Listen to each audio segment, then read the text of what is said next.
Kingdoms of Amalur: Reckoning is something of a hidden gem, originally releasing only a few short months after the release of the Elder Scrolls V Skyrim.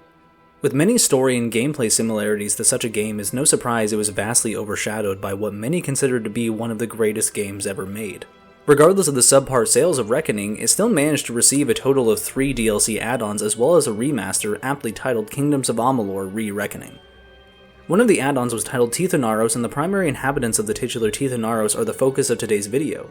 The Kollossae reside within the Teeth of Naros, a harsh mountain range in the southwest of the Feylands, by passing through a tunnel littered with malicious monsters and treacherous traps known as the Southern Passage. Fascinatingly, the Kollossae reside in the floating city of Idylla. As the name suggests, it was intended to be the perfect, ideal city, and the citizens of Idylla are likely to remind visitors of this. However, the Kollossae have not always called the Teeth of Naros home, which becomes quickly apparent when conversing and overhearing citizens of Idylla, as many are not too keen on continuing to live within the Teeth of Naros as they wish they could return to their homeland of Gentillag. What is this homeland, and how did the Kollossae find themselves so far from home in attempting to perfect a floating city? How did a race of primitive hill giants rise to such amazing heights?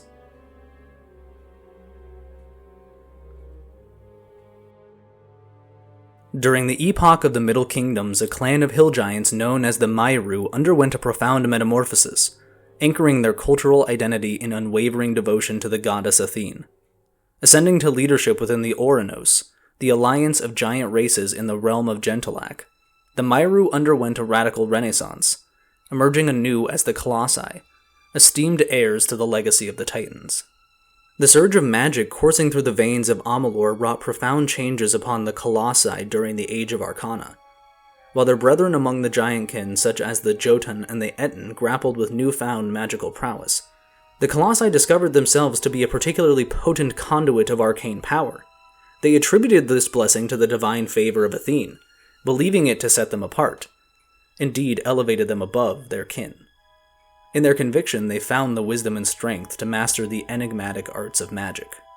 Empowered by this newfound arcane prowess, Kollossae society underwent rapid evolution. The establishment of the Oraculum, an order of mages dedicated to the study of the arcane, burgeoned into a bastion of knowledge rivaling the esteemed Order of the Ash. These mages assumed pivotal roles as advisors to Kollossae leaders, wielding their arcane insight with authority. This in particular led to a massive shift in the Kollossae, as they began to revere magic and spirituality on a similar level to that of strength and warfare. As the years unfolded, the physical manifestation of the Kollossae underwent a remarkable transformation, shedding the vestiges of their primitive origins as hill giants. Instead, they assumed a regal and noble visage, drawing ever closer to the divine likeness of Athene herself, and appearing more and more humanoid over time. While they retained their flesh that appears as stone and their impressive stature, they've clearly undergone a major transformation that quickly differentiates them from their Etten and Jotun cousins. In an endeavor to showcase their authority within the Oranos alliance, the Kollossae initiated the construction of a capital city and christened it Athenius in homage to their revered goddess. Situated atop the lofty peaks of Gentillag, this strategic positioning aimed to bring the Kollossae into closer communion with their divine patrons. However, the Etten, nursing grievances over their loss of leadership within the Oranos, and the Daenir, characterized by their primitive and bellicose nature, declined participation in the city's construction.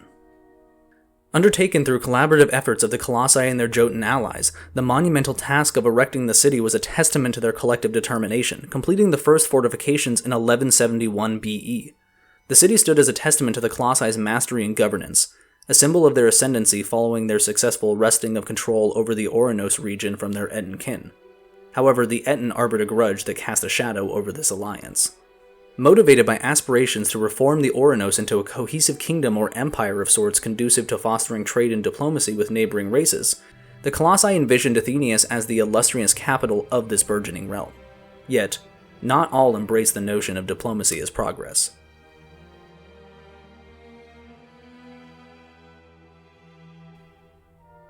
This strategic shift towards diplomacy elicited vehement opposition from the Daenir, who perceived such overtures as indicators of weakness from their Kollossae brethren. Concealing their dissent beneath a veil of secrecy, the Daenir orchestrated a subversive plot to overthrow the Kollossae regime.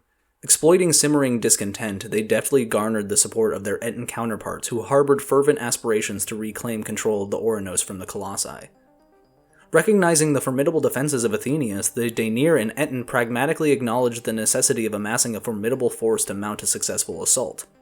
Consequently, they extended clandestine promises of riches to various mountain troll clans, tempting them with promises of substantial spoils in the aftermath of the Colossae's downfall. The mountain trolls acquiesced to this proposition.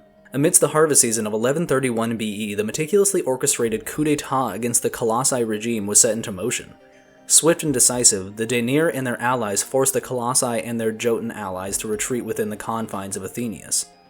Seizing upon the opportunity to capitalize on the prevailing chaos, a faction of Jotun, disillusioned by the Colossae's diplomatic endeavors, defected from their ranks, swelling the rebel army's forces. As winter enveloped the mountains in a thick blanket of snow, the relentless clash of arms was momentarily subdued, providing a temporary respite from the tumult of battle.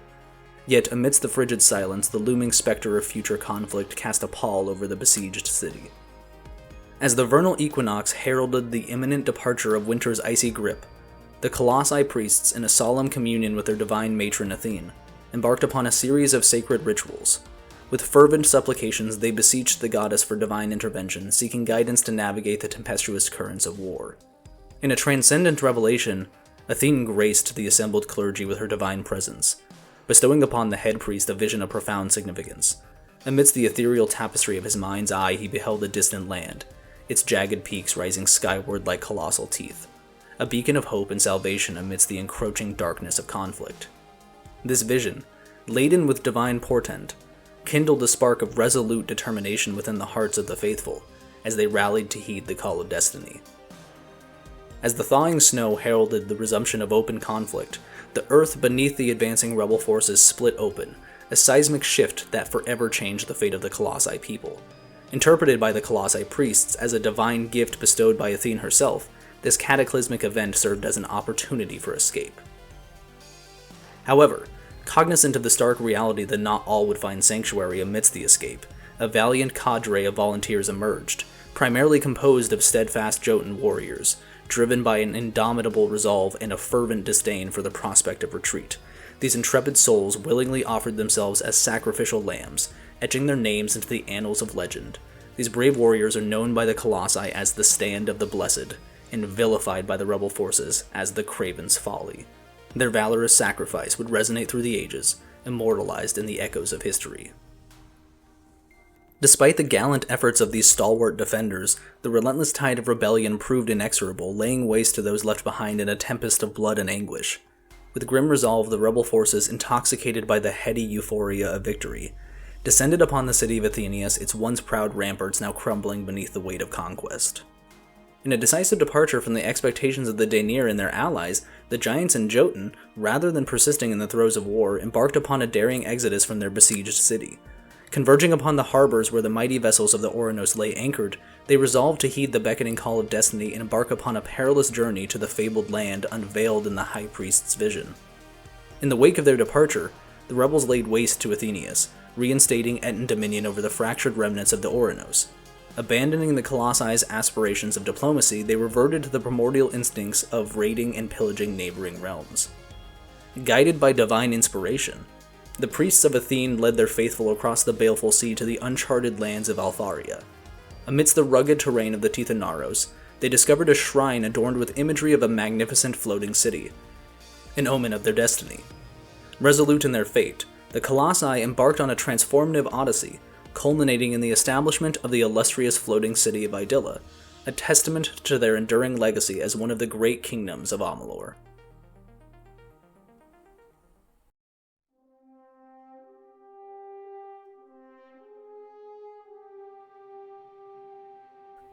Upon discovering the fabled Promised Land, the Colossae embarked upon the arduous task of erecting their envisioned city, initially laying its foundations upon solid ground.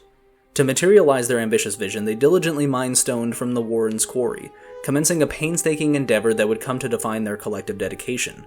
While many Jotun proved to be allies of the Colossae and were instrumental in their escape, the Colossae ultimately enslaved the Jotuns that traversed the baleful sea with them.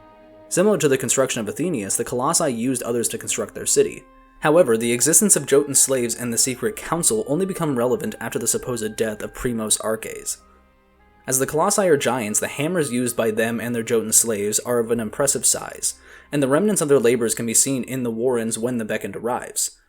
Moreover, many locations once used and inhabited by the Colossi still remain firmly planted to this day, as they never rose into the sky with the Idylla.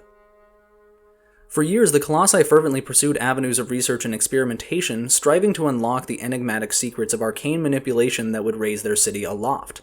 Through unwavering resolve and collective ingenuity, they gradually unraveled the mysteries of magic, harnessing its formidable power to imbue their city with the ethereal grace of levitation. Yet, as the majestic city of Idylla ascended skyward, tragedy befell the Colossi. The Hyperion, their sacred temple intended to soar alongside their newfound metropolis, stubbornly refused to heed the call of ascension. In a desperate bid to compel its elevation, the Primos, the leader of the Colossi Arches, invoked a catastrophic ritual, triggering a cataclysmic failure that claimed the lives of him and his followers. In the wake of this calamitous event, a profound silence descended upon the realm, as the gods themselves withdrew into shadowed obscurity. In the wake of the Hyperion tragedy, the Colossi have remained steadfast in their quest to rekindle the sacred bond with their erstwhile silent duties. Yet despite their tireless endeavors spanning several years, the echoes of divine communion remain elusive, leaving a poignant legacy of loss and longing in its wake. Arches was believed dead, and Anakatos was named as the new Primos. However, Arches was chained and locked away from prying eyes, and Anakatos formed the silent choir to commence years-long prayer to Athene.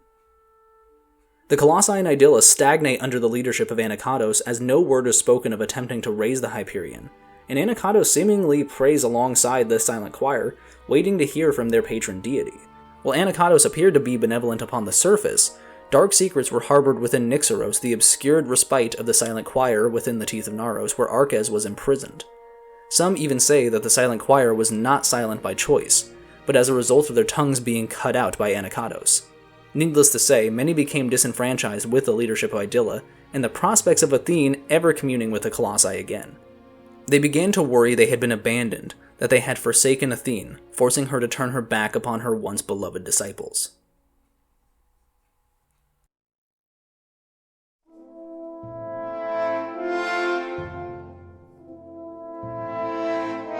The opportunity to seek absolution from the divine arrived with the enigmatic emergence of a prophesied savior, the Beckoned. The long-awaited harbinger of Athene's will manifested amidst the tumult of conflict in the Teeth of Naros, where the Colossi found themselves embroiled in a bitter struggle against their Jotun brethren under the command of someone known as Warlord Karunk. Sent by the divine hand of Athene herself to rendezvous with the Primos, the Beckoned materialized amidst the chaos of battle, where the clash of steel and thunderous roars reverberated across the rugged terrain. Encountering the skeptical gaze of Secandra, a stalwart officer of the Colossi ranks, the Beckoned was greeted with a wary scrutiny that bespoke of deep-seated suspicion.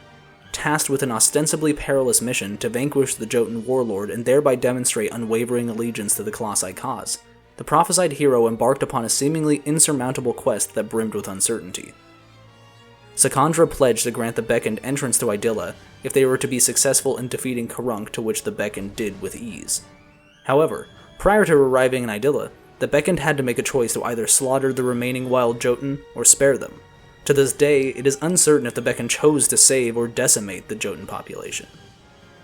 Secandra, bound by her pledge, escorted the Beckoned to the ethereal realm of Idylla, where the illustrious Primos of the Colossi, Anakatos, awaited their fateful encounter. Anakatos instantly recognized the Fateless One as beckoned by Athene's will, assuming this must be a sign that his penance had ended for the Hyperion disaster. Thus, amidst the backdrop of divine providence and mortal strife, the stage was set for the convergence of destinies, a pivotal inflection point that would ultimately change the destiny of the Colossi forever.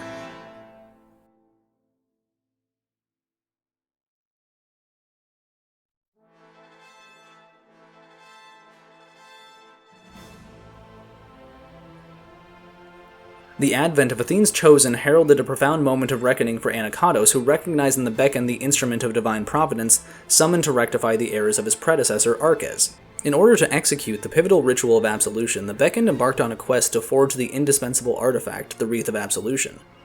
In the religious sense, absolution refers to a declarative release from guilt or sin, and it was through the Wreath of Absolution it was believed that the Colossi would be saved from their past savagery and failure to raise the Hyperion alongside Idylla. Crafting this sacred relic necessitated the acquisition of the golden circlet worn by the previous Primos alongside Alpha Teryx veins. With the artifact in hand, the Beckoned and Anacatos embarked on a pilgrimage to the hallowed ruins of the Hyperion Temple, where the fate of Idylla and the Kollossae hung in the balance. However, the intricate tapestry of fate unveiled a startling revelation. The ritual's execution entailed a sacrificial rebirth of Idylla, catalyzing change of Kollossae's civilization under Athene's divine mandate. Yet this monumental task demanded an unparalleled power, the mastery over fate itself, bestowed upon the Beckoned through possession of Athene's cipher, the very item that brought the Beckoned to the Teeth of Naros. When Arches had tried to raise the Hyperion in the past, he did not have the necessary power over fate to do so. Where Arches failed, Anacatos hoped to succeed. Determined to forestall the impending cataclysm, Secondra forged an alliance with the Beckoned, harnessing the insights gleaned from the wisdom of the fallen Arches concealed within the recesses of Nyxaros, the clandestine sanctum of Anacatos and his silent choir. Through the meticulous reconstruction of the damaged cipher shattered by the treachery of Anacatos, they embarked on a perilous odyssey to confront the fallen Primos. With the defeat of Anacatos at the hands of the Beckoned, the Fateless One, the strands of destiny were irrevocably altered, freeing the Colossi from the shackles of fate's decree. Anacatos too had been beckoned by Athene, though the goddess had cast him in the role of a tragic villain. As Anacatos engaged in deception and murder for the end goal of improving the Colossi as a race, hoping to evolve and civilize them even further. Anacatos had recognized it was not faith that the Colossi were lacking as many had believed, but that the Colossi were chained to a fate of barbarism that had been holding them back from providence. Without the involvement of the Fateless One, the Colossi would, in time, have reverted back to their primitive ways, and all of them would be like the vicious Colossi marauders that roamed the lands of the Teeth of Naros and the sewers of Idylla. The death of Anacatos had been preordained, and by shifting the fate of Anacatos, the Fateless One, the Beckoned, shifted the fate of the Colossi themselves, freeing them from their shackles of fate and allowing them to move beyond their past as simple hill giants.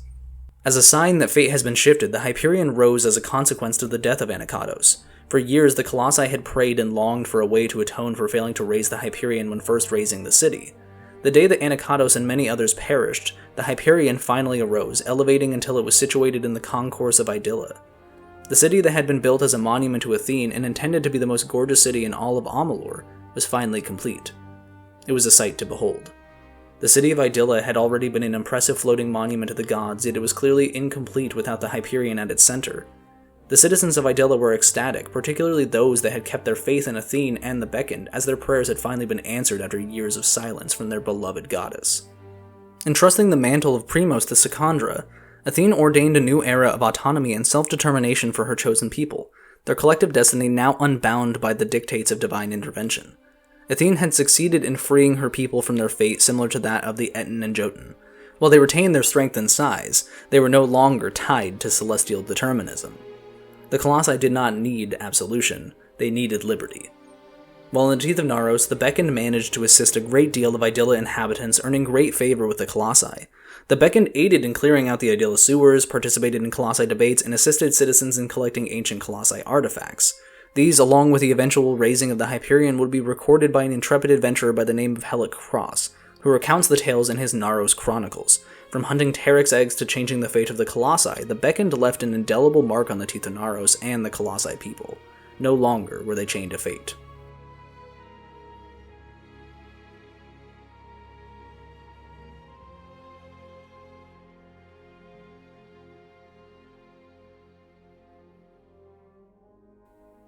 Emerging from the shadowed depths of the Age of Ruin, the Colossi, instilled with divine resolve by their revered goddess Athene, embarked upon a valiant crusade against the encroaching darkness that had plagued them for centuries. Their resolute defiance against adversity sparked a beacon of hope that resonated across the realms, drawing forth allies from unexpected quarters. Among them, the Losofar, inspired by the Colossi's unwavering spirit, lent their formidable strength to the burgeoning alliance, fortifying the ranks against the looming specter of annihilation. In a seminal moment of unity and solidarity, the Kollossae and Losofar allied with the Almain, thus establishing the Concordance, an illustrious organization dedicated to the preservation of valor, justice, and honor throughout the realms. As the alliance flourished, its influence grew, attracting the allegiance of other esteemed races. Among them, the Mycerial pledged their unwavering commitment to the Concordance, cementing their status as esteemed members of this noble fraternity. Driven by a sense of duty to the world they had helped save, the Hyperion Republic of the Colossi embarked upon a noble endeavor to expand their influence, spearheading ambitious initiatives to construct vital infrastructure including roads and trade routes. Guided by principles of benevolence and foresight, the Colossi endeavored to foster prosperity and cooperation across the realms, casting a radiant beacon of enlightenment amidst the lingering shadows of adversity. While their aims were noble, the Colossi returned to historical patterns demonstrating an inherent bent toward warfare that still remained long after the intervention of Athene and the Beckoned.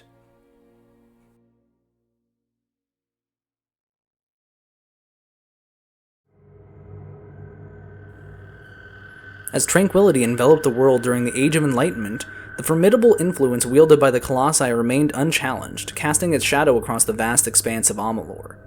Amidst the serene backdrop of prosperity, the tranquility was shattered by the relentless onslaught of marauders known as the Tirgash, whose brazen raids upon the Republic's outposts ignited a clarion call for decisive action. In response to this escalating threat, the leader of the Colossi decreed that the sanctity of its citizens could only be safeguarded through a more assertive stance in global affairs. Thus, in a momentous declaration, the Hyperion Republic of the Colossi was no more.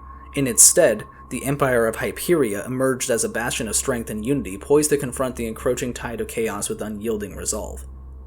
While they were no longer tied to the same barbarism they once were as primitive hill giants, their stance on war and expansion reflects their checkered past.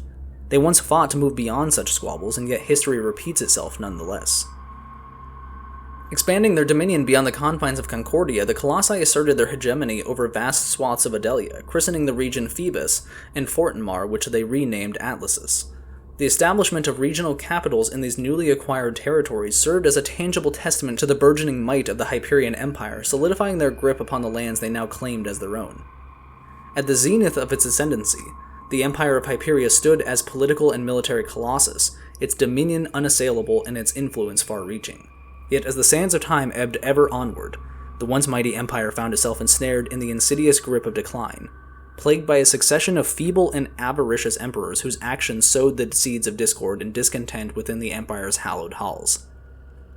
Exploiting the festering divisions and vulnerabilities that had been brewing within the empire's crumbling facade, rivals of the Colossi bided their time, awaiting the opportune moment to seize upon the fractures that threatened to rend the empire asunder.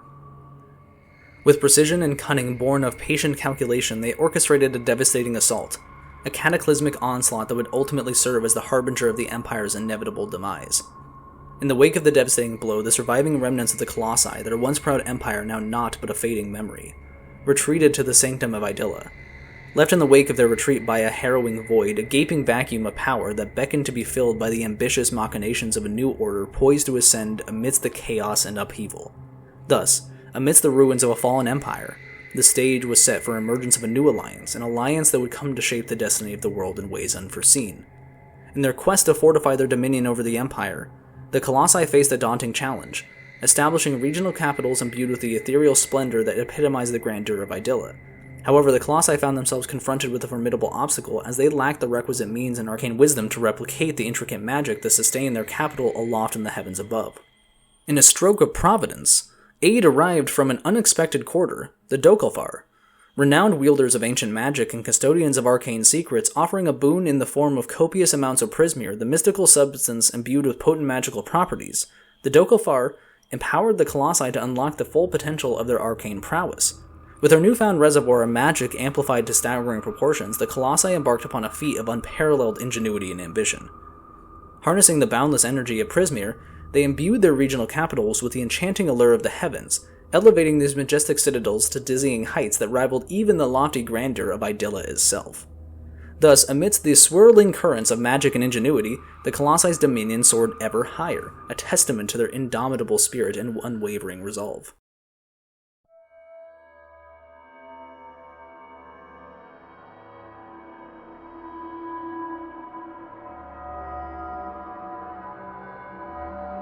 However, the Dokalfar's benevolent facade concealed a sinister agenda, as they harbored clandestine ambitions to usurp the giant's dominion. Devising a treacherous scheme veiled in deceit, they manipulated the Empire's unsuspecting leadership into igniting a devastating conflict with the Jotun, thereby sowing the seeds of discord and chaos within the realm. Swiftly aligning themselves with the brutish ogres alongside their long-standing allies, the Tirgash, the Dokalfar orchestrated a formidable alliance poised to challenge the Colossi's hegemony. Marching towards the eastern bastion of Pelios, rumored to be the capital of Fortinmar, the Dokalfar unleashed their malevolent machinations upon the city's enchanted foundations, exploiting the inherent vulnerabilities of the prismir that sustained the city aloft. They unleashed a devastating onslaught that shattered its arcane defenses, casting Pelios into turmoil and despair. In the wake of this catastrophic assault, the city lay ravaged, its populace decimated, and its once proud spires reduced to rubble, an indelible testament to the Dokkalfar's ruthless pursuit of power. As the Empire reeled under the weight of internal strife and inefficient leadership, the collapse of the illustrious Empire of Hyperia became all but inevitable, heralding the dawn of a new era dominated by the ascendant power at the helm of the Concordance. Meanwhile, nestled amidst the confines of Idylla, the Kollossae, battered and beleaguered, sought refuge within the sheltering embrace of their celestial citadel, where they remained ensconced in solemn contemplation, their fate persistently intertwined with the shifting tides of destiny. Athena and the Beckoned had freed the Kollossae to become their own people, and so they did, though this freedom came at a cost, and eventually they returned to the solitude of their floating city.